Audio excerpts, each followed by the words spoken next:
Voilà, nous en sommes donc à notre TPH4, Télé-Providence Hebdo numéro 4, qui va être le premier à sortir en 2009.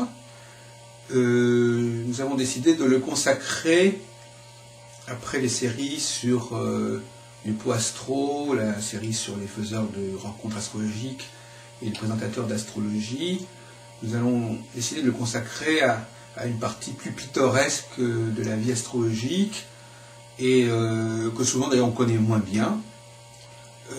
C'est l'intérieur même des astrologues, leur cabinet, comment ils reçoivent leurs clients, comment ils se présentent leur bureau, quel est le décor de leur pratique astrologique.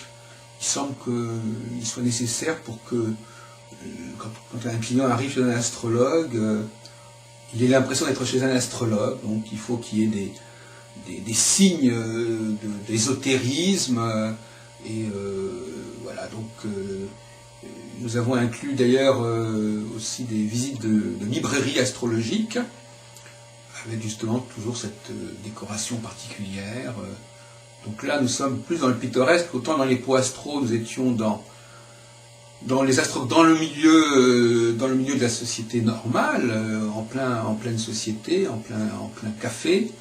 Là, au contraire, nous sommes dans un processus de ce qu'il y a de plus spécifique à la pratique astrologique, lorsque le client se trouve en face du consultant. Voilà. Donc, nous avons eu la chance d'être reçus à plusieurs reprises par divers astrologues, comme Denis Labouré à Saint-Étienne, ou Alain Gauthier à Grenoble, ou Patrick Brunner à Strasbourg. Donc finalement, nous avons jugé qu'il pouvait être amusant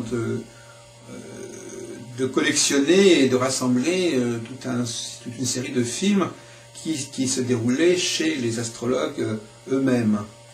Voilà, donc je pense que la série est assez lourde, donc on va probablement la diviser en deux parties, et donc il y aura une deuxième partie qui paraîtra ultérieurement. Quant à la prochaine édition de TPH, qui sera TPH5, elle sera consacrée à la série des colloques que nous avons organisés de 1995 à 2008, dans le 13e arrondissement. Donc ça sera Astro 13, ce sera une série consacrée aux colloques, qui sont un genre tout à fait différent du pot astrologique ou de l'enseignement d'astrologie. C'est donc le 13e arrondissement, la rive gauche, qui a connu une vie astrologique intense grâce à nos activités, et qui fait pendant aux activités de la rive droite, où notamment se sont tenus les colloques à la Porte-Maillot pendant toute une période. Voilà, donc encore très bonne année 2009, et nous espérons voir de plus en plus nombreux à suivre nos activités sur Télé-Providence. Et je précise aussi que désormais, on a créé Télé-Providence Géo, qui vous permet de savoir où se trouvent les différents intervenants, dans quel département, parfois dans quelle ville, quand c'est le cas de la banlieue, et ça permet de voir la répartition de la vie astrologique en France, mais aussi dans les pays limitrophes. Voilà, à bientôt.